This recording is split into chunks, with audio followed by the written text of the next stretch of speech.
Ma vie entière, je te la donne, oh mon Dieu. Je t'en supplie, fais de moi ce qui te plaît. Ma vie entière, je te la donne, oh mon Dieu. Je t'en supplie, fais de moi ce qui te plaît.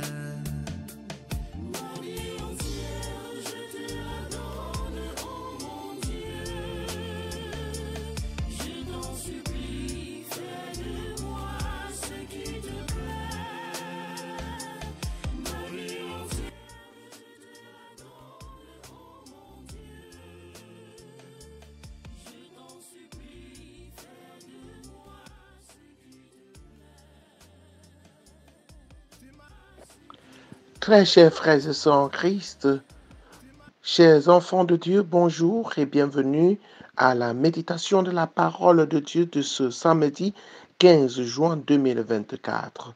Pour vous servir, je suis l'abbé Alphonse Richard Legrand, Sanchon Yankam.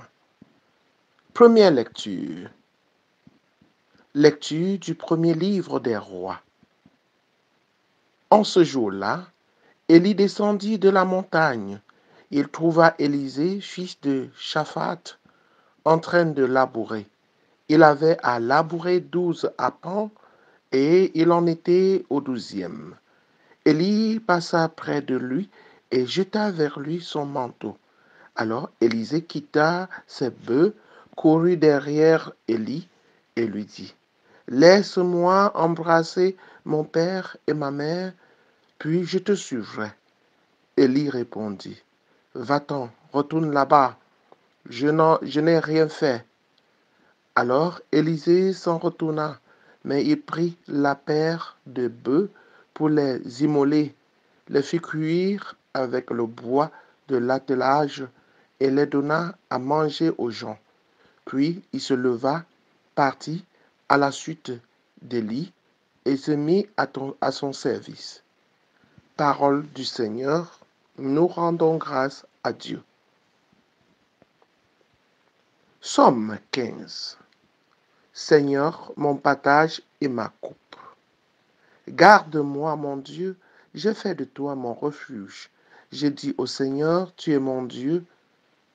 Seigneur, mon partage et ma coupe, de toi dépend mon sort. Seigneur, mon partage et ma coupe. Je bénis le Seigneur qui me conseille, même la nuit mon cœur m'avertit. Je garde le Seigneur devant moi sans relâche. Il est à ma droite, je suis inébranlable. Seigneur, mon partage et ma coupe. Mon cœur exulte, mon âme est en fête. Ma chair elle-même repose en confiance. Tu ne peux m'abandonner à la mort, ni laisser ton ami voir la corruption. Seigneur, mon partage et ma coupe. Alléluia, alléluia. Incline mon cœur vers tes exigences. Fais-moi la grâce de ta loi, Seigneur. Alléluia. Évangile de Jésus-Christ selon saint Matthieu. En ce temps-là, Jésus disait à ses disciples, « Vous avez encore appris qu'il a été dit aux anciens, « Tu ne manqueras pas à tes serments, mais tu t'acquitteras de tes serments envers le Seigneur. » Eh bien, moi je vous dis de ne pas jurer du tout, ni par le ciel, car c'est le trône de Dieu, ni par la terre, car elle est son marchepied, ni par Jérusalem, car elle est la ville du grand roi. Et ne jure pas non plus sur ta tête, parce que tu ne peux pas rendre un seul de tes cheveux blancs ou noirs.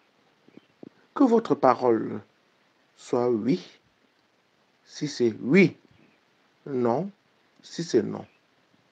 Ce qui est en plus vient du mauvais. Acclamons la parole de Dieu. Louange à toi, Seigneur Jésus. Frères et sœurs en Christ, chers enfants de Dieu, une fois de plus, bonjour. l'intention droite des enfants de Dieu. Les enfants de Dieu sont ceux-là qui sont doués d'une intention droite, c'est-à-dire l'intention toujours de faire le bien et d'éviter le mal. Ils doivent aller toujours au-delà de la justice du monde pour pratiquer la justice de Dieu. Les enfants de Dieu sont des enfants qui savent qu'ils dépendent de Dieu, qui sont là pour Dieu, que Dieu les a créés pour lui-même, comme nous le dit Saint Augustin. Tu m'as fait pour toi, Seigneur, et mon cœur est sans repos tant qu'il ne repose en toi. A dit vrai, nous ne sommes pas sur la terre pour nous-mêmes. Nous ne vivons pas pour nous-mêmes. Nous vivons pour Dieu. Nous vivons pour Dieu. Oui, frères et sœurs en Christ, si nous ne sommes pas là pour nous-mêmes, nous ne devons pas jurer par nous-mêmes. Nous ne devons pas jurer. Eh bien, moi, je vous dis de ne pas jurer du tout, ni par le ciel, car c'est le trône de Dieu, ni par la terre, car elle est son marchepied. Donc, nous dépendons de Dieu et nous devons être capables de dire chaque fois, comme la Vierge Marie, que tout me soit fait selon sa parole, la parole de Dieu, selon la volonté de Dieu. Pourquoi jurer quand nous savons que tout ne dépend pas de nous? Nous devons nous abandonner donc entre les mains du Seigneur et le laisser nous conduire. L'humilité exige. L'humilité exige. Ne juis donc pas non plus sur ta tête, parce que tu ne peux pas rendre un seul de tes cheveux blancs ou noirs. Certaines personnes sont parties jusqu'à dire que l'homme est la mesure de toutes choses. Ils se trompent. Ces personnes-là se trompent. L'homme n'est pas la mesure de toutes choses. Il n'est même pas maître de sa vie, puisque il est venu au monde, il a commencé de vivre par la volonté de Dieu. Et cette vie lui sera enlevée le moment venu. Il ne commande pas sa vie. Il n'a pas de choix du jour de sa mort. C'est Dieu seul qui nous a créés et c'est lui seul qui sait le jour où nous allons retourner vers lui. L'homme n'est pas la mesure de toutes choses. Il y a des choses qui échappent à l'homme, liées à sa condition existentielle. La mort échappe à l'homme.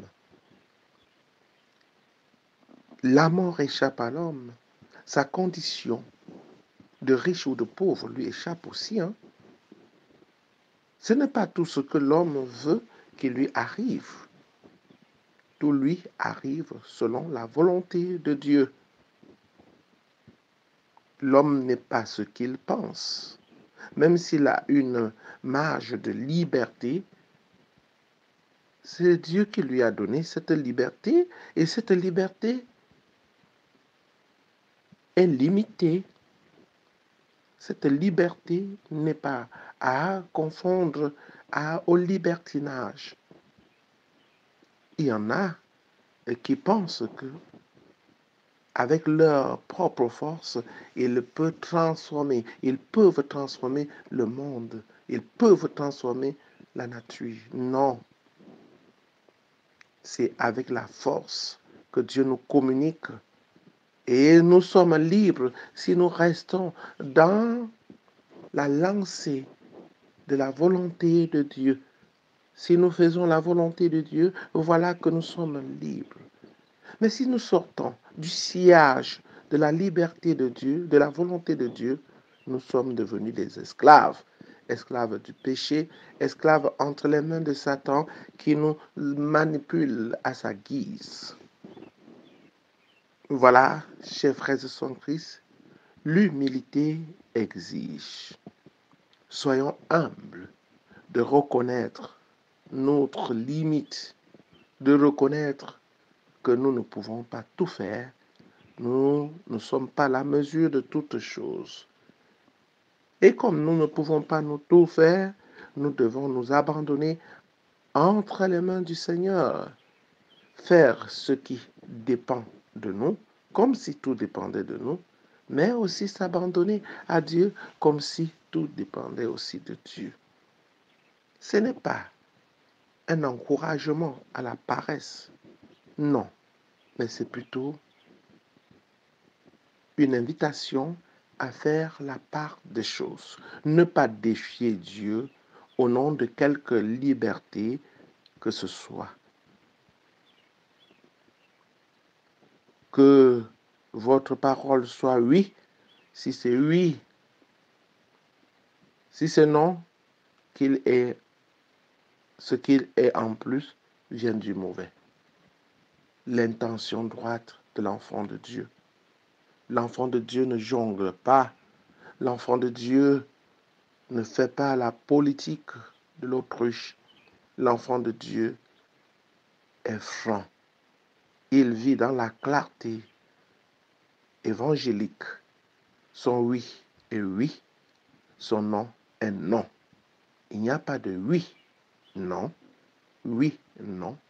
mais oui pour oui et non pour non. Que le Seigneur nous donne la force de vivre cette clarté évangélique, que le Seigneur nous donne la force de rester dans sa volonté, de respecter nos limites, en sachant que l'homme n'est pas la mesure de toutes choses. Dieu seul est la mesure de toutes choses parce que il est le Tout-Puissant, il est omniscient, il est omniprésent, il est omnipotent. Amen. Dieu, notre Père du ciel et de la terre, nous te bénissons, nous te louons, nous te rendons grâce, car tu es toute bonté. Tu nous as créés à ton image et à ta ressemblance, et tu veux que nous soyons attachés à toi pour être heureux, parce que notre bonheur ne vient que de toi. Viens à notre secours, que ton Esprit se nous éclaire, nous donne de la clairvoyance, la claire vision de ce que nous avons à faire et la force de l'accomplir. Par Jésus le Christ, notre Seigneur et notre Dieu, qui vit et règne avec toi dans l'unité du Saint-Esprit, maintenant et pour les siècles des siècles. Amen. Bonne journée, en compagnie de Sainte Vierge Marie, notre Mère du ciel. Au revoir.